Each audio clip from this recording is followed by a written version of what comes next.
Hey, what's up, guys? Welcome to the Being Beautifully Honest podcast and channel. Thank you so much for being here, for being subscribed if you are. If you are not, go ahead, hit that button. And if you're listening to this on YouTube while you're at it, hit that like button. It's like walking into the room and hitting that light switch. We just want to go ahead and brighten up the place. Let's get into this conversation. I wanted to talk about this because recently, Shaunie, formerly O'Neill, but now Henderson, she and her new husband, Keion Henderson, a pastor.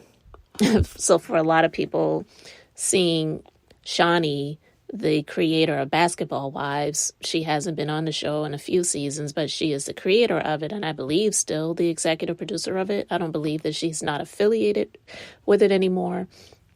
But for a lot of people, it seemed a little bit different to see her married to a pastor of a church, and a big church at that, right? But I mean, if she's going to marry a pastor of the church, it had to be somebody that has a big church, right? You couldn't see her marrying a storefront, a storefront pastor or something like that. But for a lot of people, it just really seems strange. But they recently celebrated their 1-year anniversary, and I've heard a lot of people make comments and create commentary around this marriage.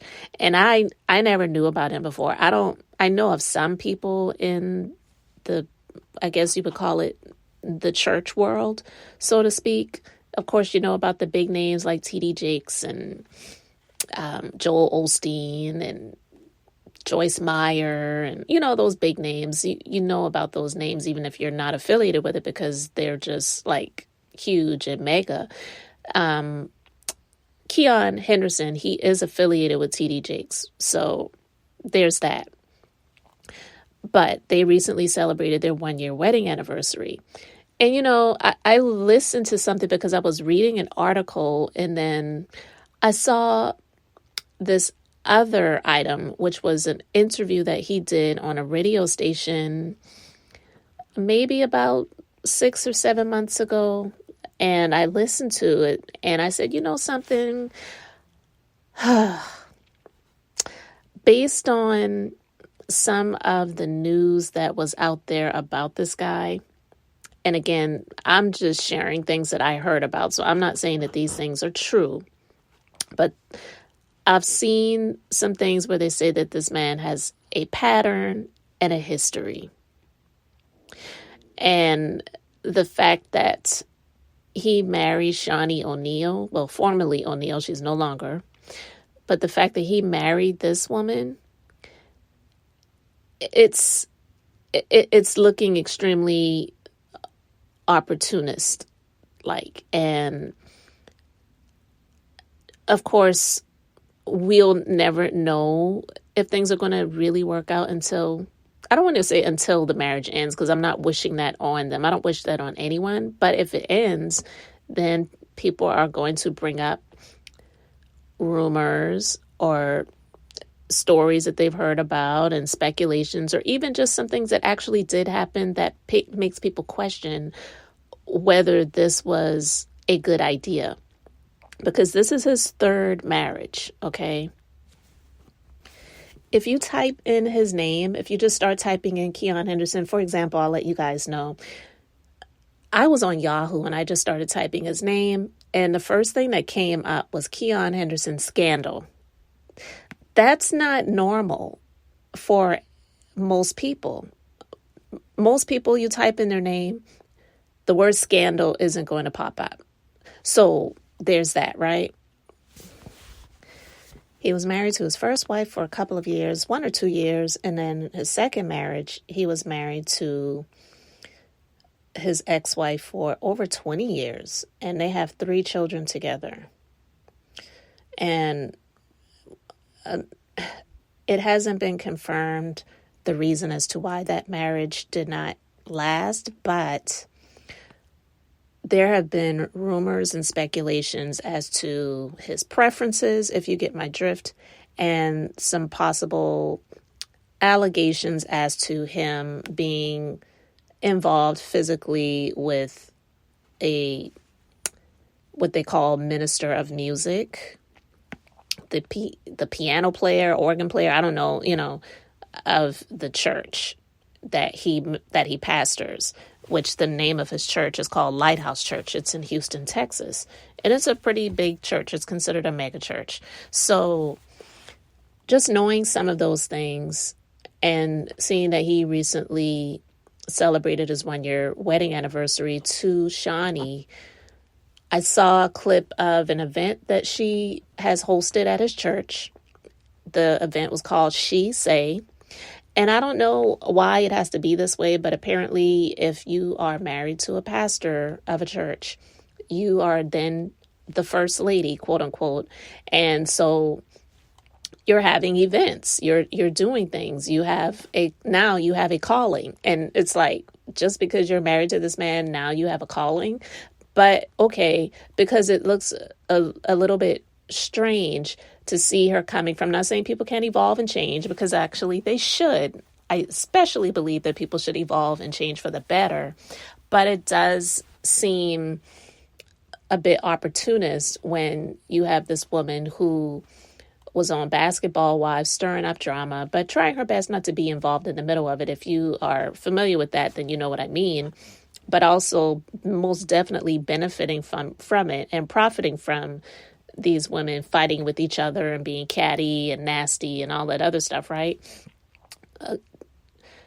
To now hosting events for women at a church. Almost immediately after getting married. This isn't like over a few years' time of her getting her groove in with the church and becoming accustomed to the way things work and all of that other stuff. I don't know if she went to church while she, was on her own after being married to Shaquille O'Neal and all that other stuff. I don't know. But to go from that to now being married and almost immediately hosting women events at the church, which are moneymakers, it's a business. To me, it just really looks like he hit the jackpot. And this is definitely for his benefit, for his ministry, because churches are businesses. So I'm going to play this video audio for you to hear and just listen to some of the things that he says. And to me, it just really sounded like, yeah, you hit the jackpot. This is the pot of gold for you. And this is why you did it. I'm not saying that they don't have feelings for each other. I'm not even saying that they don't love each other. I'm just saying that based on what he even said out of his own mouth, based on some of the allegations, based on his history, this is his third marriage, okay?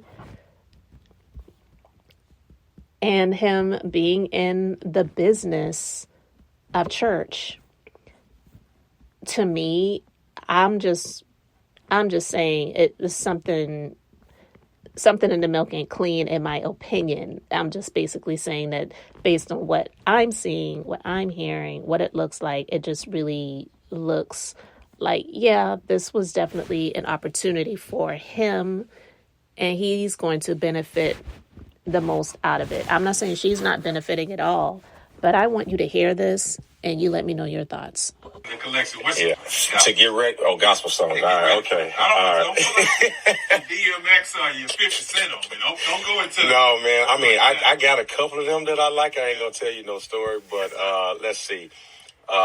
What's that song? Zacardi. Let Your Power Fall by Zacardi. I gotta have that song, man. Be Grateful. You better say something with Yolanda. Well, you know what? All of Yolanda's songs. Okay. And that's everybody samples her voice. Sometimes I'll text her, hear a song, and I'm like, "Did you make this song?" And I'm like, "That person sounds just like you." So, everything Yolanda does. These days, if you tell somebody you like the artist, then they come at you because they mad at the artist. So I'm just gonna stop right there because just some songs. Yeah. I love this Maverick City. This Elevation Worship collab. Like that stuff, Jireh, The Blessing, Graves in the Garden, Rattle, those songs are legit, man. proud of Maverick City too, man. Yeah, man, Chandler's killing it. Yeah, they're killing it, right? You got to give it to them. Speaking of, man, a couple of years ago, I look up, people started asking because they see, I posted a picture that you and I had from years ago when I first came. I think y'all were doing the Easter egg hunt. Yeah. Me, you, and Brian. So I post that picture quite often when I'm referencing talking about you. And somebody asked me, say, hey, man, I hear in the wind, Pastor Keion and Shaunie a date. And I said, well, I seen them out at a couple of things. And I say, when the water stirred up, something's going on. Man, how did that happen? Man, when can I get hooked up? The angel troubled the water, man. Yeah. This is the craziest thing. James Fortune. The James Fortune. I text him a picture of a book that I was releasing back in 2020. Mm-hmm.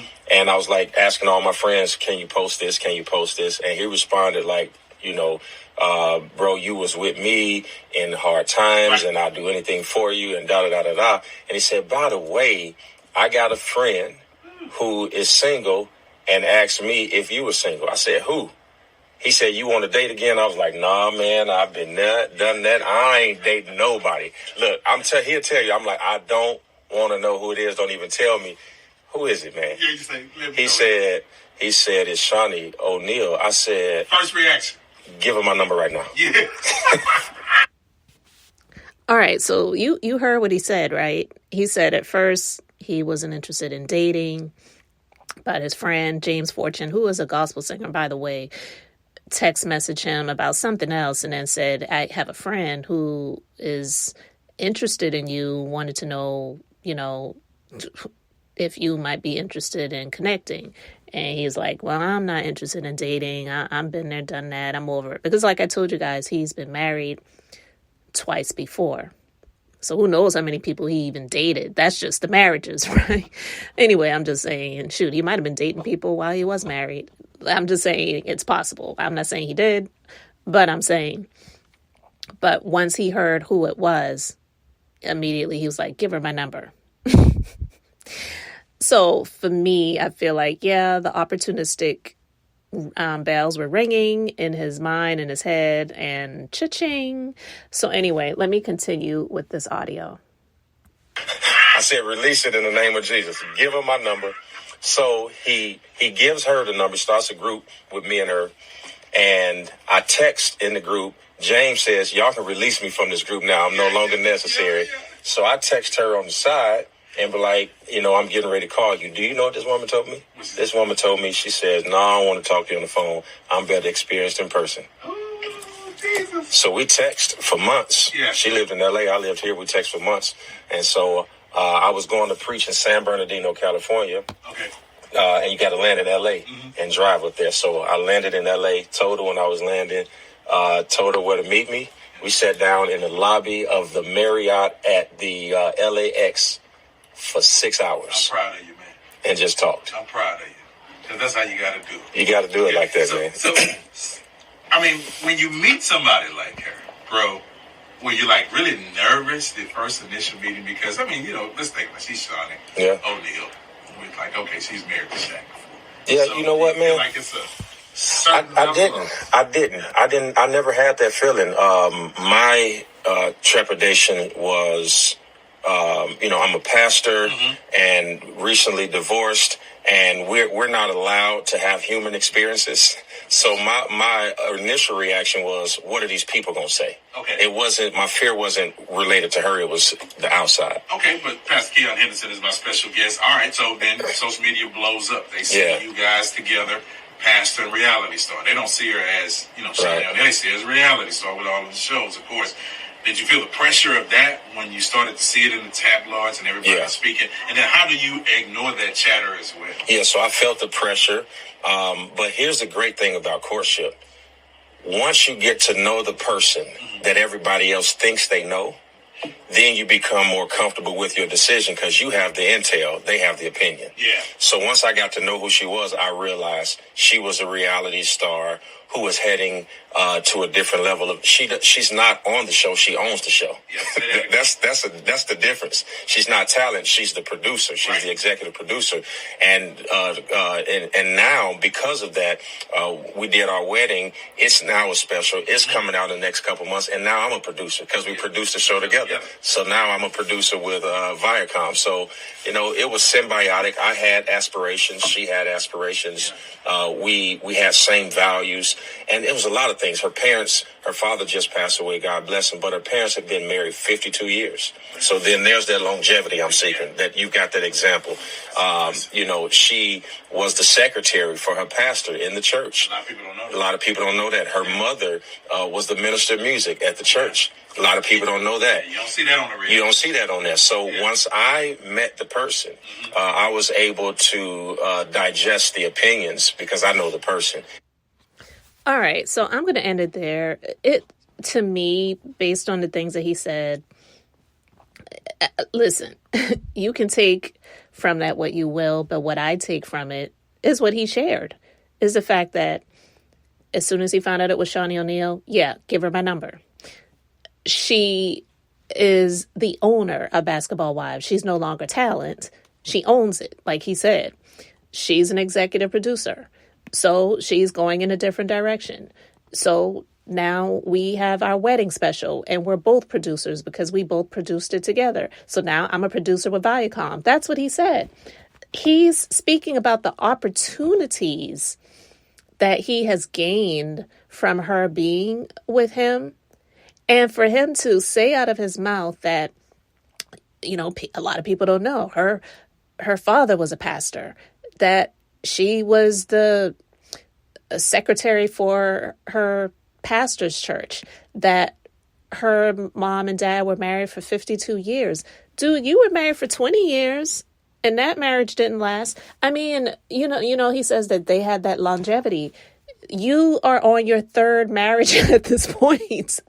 I'm just saying. So for me, based on the things that he said, based on the story that I saw about the first event that she hosted at the lighthouse, well, I don't know if it was at the church, but it was for the church. It was her first female empowerment event, and I saw clips of it. I'll actually put a link to that in the description box. I may play a little audio from that. Let me check and see if I can do that. Hi guys, welcome back to Impact Media TV. Shaunie Henderson has held a ministry event at the Lighthouse Church, an event called Her Say, and as the name suggests, it was a day for women to come and have their say. The event was Shaunie's first major event as the First Lady of the church. Mrs. Henderson summarized the occasion as a place and time for the intentional woman, and the theme appeared to be motivational and inspirational. Limited tickets were available for those wishing to attend in person. These quickly sold out and others were able to join online via the live stream. Event organizers shared media of the work that had gone into the venue being prepared for the day, from the layout of chairs and information packs, to training the volunteers. Pastor Keion assisted his wife to get the day kicked off with a prayer. The two stood holding hands praying just before things got started. Shaunie's energy was high and she couldn't hide her excitement. Pastor Keion opened the event, and as he took to the stage, he joked, "If you see any men in this room, it's because they work here." I tried to get out of it and go play golf, but my wife said, "Nah, you gotta come meet with the ladies." After a brief intro, he then said, "Let's bring out the visionary, the person that changed my life," and Shaunie walked out to loud cheers and clapping from the audience. At one point during the day, Shaunie discusses elevation and shared the following: "I always want to get bigger and better, so now rather than a reality show, I'm thinking motion picture as I already did that. I think it's something all of us need to do. We need to start elevating our thinking." She also shared some tips with her audience on how she was able to turn her life around and pull herself back up from low moments. She shared the following in regards to gratitude: "Be grateful. One thing with grateful is that it triumphs every other emotion." All right, I'm going to pause it there. I'll put a link to that in the description box as well, so you can actually see the video and not just hear what's being said. But basically, these types of events, it's a big moneymaker. And because of who she is, let's just be real. These women who go to this church, they see her as a celebrity. They see her as a star. And they want to feel like they can get up close and personal to her. And so they pay the money to go to these events. So you heard that once they announced it, the tickets sold out almost immediately. And they also sold virtual tickets as well. Again, it's a moneymaker. And these types of events, I'm not saying that they can't be impactful for people, but it's most of the same, especially when it comes to these female women empowerment events and things like that. But it's a woman like Shaunie O'Neal, who was married to one of the most famous basketball players of all time, Shaquille O'Neal. Of course, they're no longer married, but they have lots of children together, and they had a pretty long marriage, and she benefited off of that relationship to go on and create the franchise Basketball Wives. And now she's married to Keion Henderson, who is in turn, he's, I guess, successful in his own right, but now he has elevated based on his connection with her. And now he has become, like he said, I'm now a producer for Viacom because we produced our wedding special together. So that's something on his resume at this point. And now she's speaking to people about going to the next level and doing even more, possibly producing movies and things like that. We've seen tdjakes do that, and he is affiliated with tdjakes. So this is business. This is business. And look, more power to you. I'm not saying that people should get into relationships and be broke or broken. So that's not what I'm trying to say. But when it comes to this relationship, there have been a lot of questions and allegations swirling and surrounding this man. And I don't even think a lot of people would even question her marrying a pastor if the pastor wasn't someone that had the type of history that he has. So he can say whatever he wants to say about, well, they have the opinions, but I have the intel because I am with this woman. But a lot of people's opinions are valid based on the information that has already been put out there. And it just looks really, really strange. And to be married 2 times already at the age that he's at, and now, you claim you weren't really interested in dating, but as soon as you found out who it was, sign me up. Yeah, a lot of people are going to question that. So I wanted to talk about that because they just recently celebrated their 1-year wedding anniversary last month. And so they've, done an interview with People magazine. And it's kind of funny because I don't think People magazine would have been reaching out to him prior to him being with Shaunie. But now that he is, they did an interview with him. Think about that. People magazine did an interview with him. Essence did one with both of them, but People did one with him. I'm just saying, connect the dots, and I'm just sharing my thoughts, views, and opinions based on what I'm seeing, guys. You can let me know what you think in the comment section. Thank you so much for being here, liking, and subscribing. I'm Beth. I'm just being beautifully honest. So until the next time, I just wanted to keep it brief, beautiful, and now I'm going to say bye.